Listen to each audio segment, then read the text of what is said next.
তোর দিদি আমাকে দুটো রসগোল্লা খাইয়েছে, খুব বড় বড়, ভালো লেগেছে। তোর দিদি খুব ভালো রে, তুই ভাগ্য করে একটা দিদি পেয়েছিস। শুধু রসগোল্লার রসটা খেতে পারলাম না রে। কাকা হাড়ি থেকে গুড়ের রস বের করছে আর খাচ্ছে। খেতে খেতে বলল, কেমন লাগলো রে রূপালি? দিদি কিছু না বলে কাকার মুখের দিকে চেয়ে কি একটা জানি ইশারা করলো, তারপর কাকা সঙ্গে সঙ্গে উঠে দাঁড়ালো। বন্ধুরা, আজকে যে গল্পটি বলবো সেই গল্পটি আমার দিদির। আমাদের ফ্যামিলিতে বর্তমানে 3 জন থাকি, আমি, মা আর দিদি। বাবা গত হয়েছে এই মাস, তিনি খোলো। আমার নাম রবি হালদার, বয়স 20 বছর, ইন্টারে পড়ি। আমার দিদির নাম রূপালী হালদার, 26, এই গল্পের নায়িকা। দেখতে বেশ ফর্সা মতো, লম্বা 5 ফুট 5 ইঞ্চি, যে কোনো ছেলে পাগল হয়ে যাবে। বর্তমানে মার বয়স 48। বাবা মারা যাওয়ার পর কলকাতায় শহরে কাজ করে লোকের বাড়িতে। আমরা থাকি অজ গ্রামে। আমরা খুব গরিব। বাবা মারা যাওয়ার পর আমাদের কিছু জমি আছে, যেটা দিদি চাষ করে। দিদি মাধ্যমিক পাশ করার পরে স্কুল ছেড়ে দেয়। বর্তমানে দিদির বিয়ের জন্য আমাকে বলে, দিদির বিয়ের একটা ব্যবস্থা কর। আমি মাকে বলি, কিভাবে বিয়ে দেব? বিয়ের জন্য তো অনেক টাকার দরকার। আমি পড়াশোনা ছেড়ে দিচ্ছি তাহলে। বলে তারপরে আমি স্কুল ছেড়ে দিয়ে গ্রামের চাষের কাজে লেগে গেলাম। আমি আর আমার জমিতে চাষ করি এবং লোকের জমিতে কাজ করি, যাতে কিছু টাকা ইনকাম করে দিদির বিয়ের ব্যবস্থা করতে পারি। এইভাবে 1 বছর কাজ করার পর বেশ কিছু টাকা জোগা গেল। মাকে বললাম, মা তুমি ছেলে দেখার ব্যবস্থা কর। দিদিকে বললাম, দিদি তোকে আবার বিয়ে করতে। দিদিও হ্যাঁ বলল। তারপর একদিন একটা ছেলে এলো দেখতে আমাদের বাড়িতে। ছেলে সরাসরি বলে দিল, এই মেয়ে আমার পছন্দ না। আমাদের মনটাও ভেঙে গেল। আবার চেষ্টা শুরু হলো নতুন করে ছেলে দেখা। এভাবে আমাকে দিনটা চলতে থাকবে। দেখতে দেখতে দিদির বয়স 28 হয়ে গেল, আমার বয়স 20 হলো। ইদানিং কেমন হয়ে যাচ্ছে, কথায় কথায় ঝগড়া করে। আমি একদিন জমিতে যখন গ্রামের লোকজনের সাথে যখন কাজ করছে অন্য লোকের জমিতে, তখন শুনতে পেলাম রতন কাকার কথা। ফিস ফিস করে বলছে, একটা মেয়ে পটিয়েছি রে মিলন। মিলন কাকা বলল, কে? আমাদের গ্রামে আছে এমন সুন্দরী? আমাদের গ্রামে তো একটাই আছে, রবির দিদি। রতন কাকা বলল, পরে বলবো, সুযোগ পেলে তোকেও দেব ভাগ। আমি এদের কথাবার্তা পুরোপুরি বুঝতে পেলাম না, তাই নিজের মন দিলাম। তারপর আমি বাড়িতে গিয়ে শুনলাম দিদি আগামীকাল ওর বান্ধবীর ছেলের জন্মদিন, সেখানে যাবে। আমি বললাম, ঠিক আছে তুই যাবি, কিন্তু তাড়াতাড়ি চলে আসবি।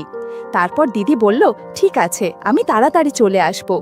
তারপরের দিন যখন আমি জমিতে কাজে গেলাম, গিয়ে দেখলাম রতন কাকা কাজে আসেনি। আমি মিলন কাকাকে জিজ্ঞাসা করতে বলল, রতন আজকে মধু খেতে গেছে। ওর কাছে রতন কাকা হলো আমাদের গ্রামে একজন গরিব মানুষ, আমাদের মতো। বিয়ে হয়নি এখনো, মানে বিয়ে করিনি। গ্রামের নষ্ট পড়া, এক কথায় খারাপ লোক। রতন কাকার বয়স বর্তমানে 40। দেখতে সম্পূর্ণ কালো, কিন্তু একটা তেজ আছে, প্রচুর ক্ষমতা। তারপর আমি কাজ করে বাড়িতে এসে দেখি দিদি নিমন্ত্রণ বাড়ি চলে গেছে। রাত 10টা বেজে গেল, এখনো দিদির বাড়িতে এলো না নিমন্ত্রণ বাড়ি থেকে। তাই ভাবলাম একটু এগিয়ে এগিয়ে দেখি। আর গ্রামের দিকে রাত 10টা, মনে অনেক রাত। আমি হাঁটতে হাঁটতে এগিয়ে গেলাম বাজারের মোড়ের দিকে। গ্রামের রাস্তায় একটা মানুষের জন দেখা যাচ্ছে না। এরকম কিছু দূর যাওয়ার পর দেখতে পেলাম 2টো মানুষ দাঁড়িয়ে আছে। কাছে যেতে দেখি দিদি আর রতন কাকা দাঁড়িয়ে। আমি বললাম, এত রাত হলো তোর? দিদি বলল, কোনো গাড়ি পাচ্ছিলাম না, তাই দেরি হয়ে গেল। আর আস্তে আস্তে রতন কাকার সঙ্গে দেখা হয়ে গেলে, তাই রতন কাকা আমি একসঙ্গে আসছি। আমি রতন কাকাকে জিজ্ঞাসা করলাম, কাকা তুমি কোথায় গিয়েছিলে? রতন কাকা বলল, আমি একটু শহরে গেছিলাম। শহর থেকে ফেরার সময় তোর দিদির সাথে দেখা হয়ে গেল, তাই এখনই আসলাম একসাথে। জানিস তো ভাই, রতন কাকা আমাকে আইসক্রিম খাইয়েছে, খুব ভালো আইসক্রিমটা। রতন কাকা, জানিস না রবি, তোর দিদি আইসক্রিম খেতে খুব ভালোবাসে, বলল রতন কাকা। সঙ্গে সঙ্গে দিদি খুব হেসে উঠল। তবে এখন তুমি চলো, অনেক রাত হয়ে গেছে, এবার আস্তে আস্তে বাড়ির দিকে চল। রতন কাকা বলল, জানিস রবি, তোর দিদি আমাকে 2টো রসগোল্লা খাইয়েছে, খুব বড় বড় রে, ভালো লেগেছে। তোর দিদি খুব ভালো রে, তুই ভাগ্য করে একটা দিদি পেয়েছিস। শুধু রসগোল্লার রসটা খেতে পারলাম না রে। আমি বললাম, কেন কাকা? তখন রতন কাকা বলল, ওই তাড়াতাড়ি খেতে গিয়ে পড়ে গেছে। দিদি বলল, তখন চিন্তা করো না কাকা, আমি আবার রসগোল্লা তোমাকে খাওয়াবো, সঙ্গে অনেক কিছু। এই কথা বলে দিদি মুচকে মুচকে হাসছিল। তারপর আমি আর দিদি বাড়িতে চলে এলাম। এসে দিদি শুয়ে পড়ল, আমিও পাশের ঘরে শুয়ে পড়লাম। আমাদের ঘরের পরিচয়টা দিয়ে এবার আমাদের দুটো মাটির ঘর, একটা ঘরে দিদি থাকে, একটা ঘরে আমি থাকি। আগে মা যদি একসাথে থাকতো, মা যেহেতু শহরে লোকের বাড়ি কাজ করে, তাই সপ্তাহে একবার করে এসে বাড়িতে। সকালে আমি আবার লোকের জমিতে কাজ করতে বেরিয়ে গেলাম। দেখলাম রতন কাকা মিলন কাকা খুব হাসাহাসি করছে। তারপর আমার কাছে এসে বলল, রবি, একটা কথা বলবো? আমি বললাম, বলে। তোর দিদিকে আর জমিতে কাজে পাঠাস না। আমি বললাম, কেন? তখন কাকা বলল, বড় হয়েছিস, দিদিকে কেন জমিতে পাঠাচ্ছিস? আমাকে বলতে পারিস, তোর দিদির কাজগুলো আমি করে দিতে পারি। ঠিক আছে, ভেবে দেখব। তারপর আমি বাড়িতে চলে এলাম। দিদিকে বলতে দিদি বলল, হ্যাঁ রে ভাই, আমারও খুব কষ্ট হয় জমিতে কাজ করতে। রতন কাকা খুব ভালো, তুই তো কোনোদিন বুঝিসনি আমার মনের কথা। আমার মনের কষ্টের কথা ঠিক বুঝেছে রতন কাকা। রতন কাকা খুব ভালো। তারপর হঠাৎ রাত 8টার সময় আমরা যখন ভাত খাচ্ছিলাম রাতের, তখন রতন কাকা এলো আমাদের বাড়িতে। আমি জিজ্ঞাসা করলাম, কাকা এত রাতে? কাকা বলল, আমার ঘরটা ভেঙে গেছে, কোথায় থাকো এই বর্ষার কালে রাতে, তাই ভাবলাম তোদের কাছে ছুটে এলাম। আমি জানি তোরা খুব ভালো, কাকাকে ফেলে দিবি না এই অসহায় কাকাকে। কিন্তু ওর কাকা, আমাদের দুটো ঘর থাকবে কোথায়? কাকা, তুমি ওইসব নিয়ে চিন্তা করতে হবে না। আমি কালকে তোর দিদির ঘরের পাশে একটা ঘর করে নেব। তোর দিদি আর জমিতে কাজ করতে যেতে হবে না, আমি তোদেরকে দেখাশোনা করব। দিদি বলল, তুই কাকা, তুমি আমাদের বাড়িতে থাকবে, এতে খুবই ভালো হবে। আমি বললাম, একটু ভেবে দেখি কাকা। তারপর কাকা চলে গেল। দিদি আমাকে বোঝাতে লাগলো, দেখ ভাই, কাকা যদি আমাদের বাড়িতে থাকে তাহলে আমাদের অনেক সুবিধা হবে। কাকা আমাদের চাষবাসের কাজ করে দেবে, সঙ্গে দুটো পয়সাও পাবো আমরা। আমিও বললাম, ঠিক বলেছিস, তার সঙ্গে কাকার তো কেউ নেই, আমাদের বাড়ি থাকবে। আমার কথা শুনে তিনি বেশ খুশি হলো।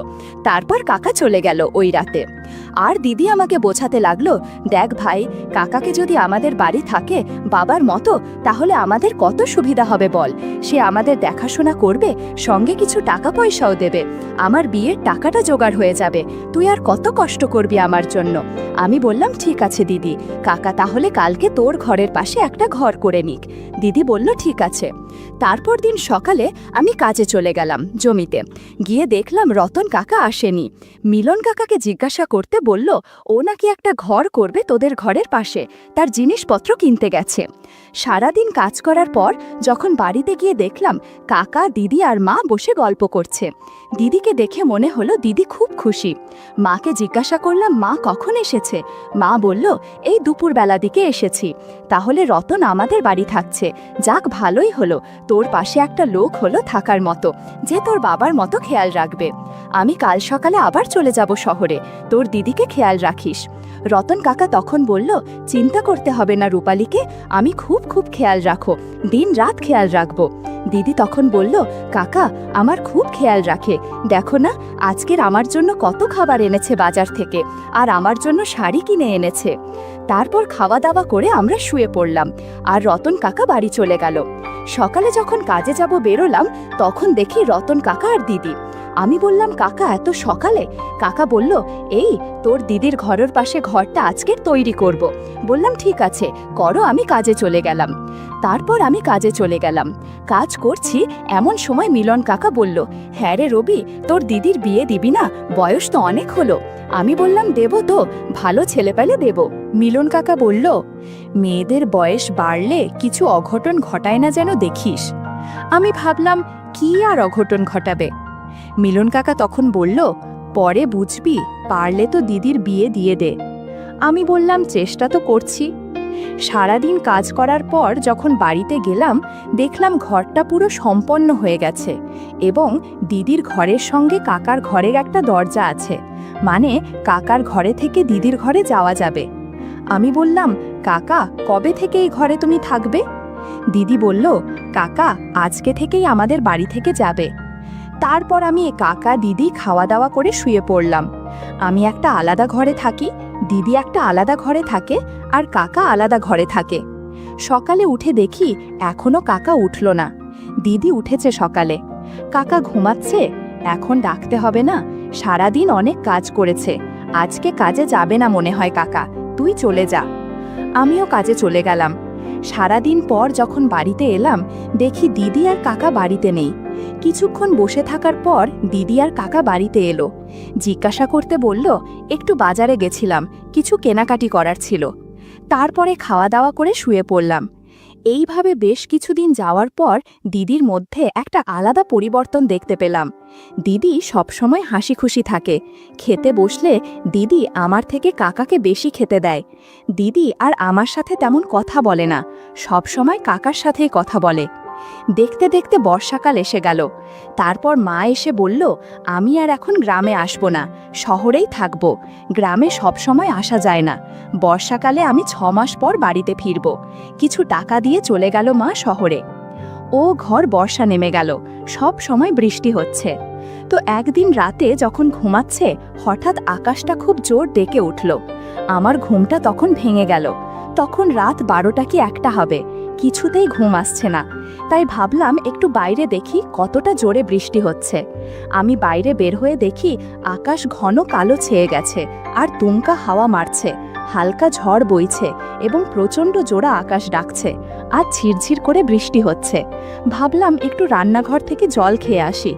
আমি জল খেতে গিয়ে দেখি রান্নাঘরে একটা জায়গা থেকে জল পড়ছে। ভাবলাম দিদিকে ডেকে বলি এই জায়গাটা কালকের একটু সারিয়ে নেয়ার দরকার আছে, যাতে জল না পড়ে। দিদির ঘরে ঢুকে দেখি দিদি নেই। তারপর পাশে দেখি কাকার ঘরের সাথে দিদির ঘরে দরজা ছিল, সেটা খোলা। আমি দরজার কাছে যেতে দেখি কাকার ঘরে একটা ছোট্ট হাড়কিনের আলো জ্বলছে। তারপর কাকার ঘরে ঢুকতে যাব, দেখি দিদি শুয়ে আছে আর কাকা দিদির মাথা ধরে বসে সর্ষের তেল দিয়ে মালিশ করে দিচ্ছে। আমি ঘরে ঢুকতে গিয়ে ঢুকলাম না এবং বেরিয়ে এলাম আর ভাবলাম এসব কি হচ্ছে, বাবার বয়সী কাকা আর দিদি এসব কি করছে। তারপর যেন মাথার মধ্যে ভন ভন করে ঘুরতে রইল। তারপর আমি বেরিয়ে এলাম, কি করব বুঝতে পারলাম না। তারপরে চিন্তা করলাম কি করছো ওরা, আমি সেটা দেখব, কিন্তু কিভাবে দেখব। আস্তে আস্তে আমি রান্না করে গেলাম। রান্নাঘরের বেড়ার ফাঁকা থেকে দেখলাম দিদি মুচকি মুচকি হাসছে আর কি বলছে আর কাকা রাগ দেখাচ্ছে। তারপর হঠাৎ দিদি বলে উঠল কাকা তুমি অনেক দক্ষ কারিগর। তারপর কাকা কি একটা বলল, আমি ঠিক শুনতে পেলাম না। তারপর মনে হলো ওরা কি বলছে শুনতে হবে। তারপরে বাইরে এলাম। বাইরে এসে দেখলাম জানালা দেয়া কাকার ঘরে। আমি আস্তে করে জানালাটা চাপ দিতে কিছুটা খুলে গেল এবং কাছ থেকে স্পষ্ট দেখা যাচ্ছে দিদির মুখটা। কাকা মাথায় তেল মালিশ করছে আর বলছে এভাবে তোর অনেক ভালো লাগবে। দিদি তখন বলল কাকা তুমি আছো বলেই আমার কোনো চিন্তা নেই, নিচে গুড়ের রস রাখা আছে, একটু খেয়ে দেখো। আমি দেখলাম কাকা হাড়ি থেকে গুড়ের রস বের করছে আর খাচ্ছে। খেতে খেতে বলল কেমন লাগলো রে রূপালী। দিদি কিছু না বলে কাকার মুখের দিকে চেয়ে কি একটা জানি ইশারা করল। তারপর কাকা সঙ্গে সঙ্গে উঠে দাঁড়ালো। হঠাৎ খুব জোরে বিদ্যুৎ চমকালো। আমি পিছন দিকে তাকিয়ে দেখি খুব জোরে বৃষ্টি এসেছে। ঘরের ভেতরের দৃশ্য আর বাইরের বৃষ্টি দেখে বেশ ভালো লাগলো এবং খুব আনন্দ লাগছে মনে মনে। ওদিকে কাকা দিদিকে বলল কেমন লাগলো রূপালী। দিদি বলল খুব ভালো লেগেছে, বৃষ্টির দিনে এরকম হলে তো অনেক ভালো লাগে। তুমি মাঝে মাঝে দুপুরবেলায় চলে আসবে, কাজ থেকে এসে আমাকে মালিশ করে দিবে। এরপর তারা কিছু আলাপ আলোচনা করলো। কাকা উঠে কলঘরের দিকে চলে গেল হাতে গুড়ের রস পরিষ্কার করতে। বন্ধুরা, ইউটিউবের গল্পগুলো শুনে মজা না পেলে আমার ওয়েবসাইটে দেয়া গল্পগুলো শুনতে পারো। সেখানে প্রতিদিন খোলামেলা গল্প আপলোড করা হয়। কমেন্টে ওয়েবসাইটের লিংক দেয়া আছে।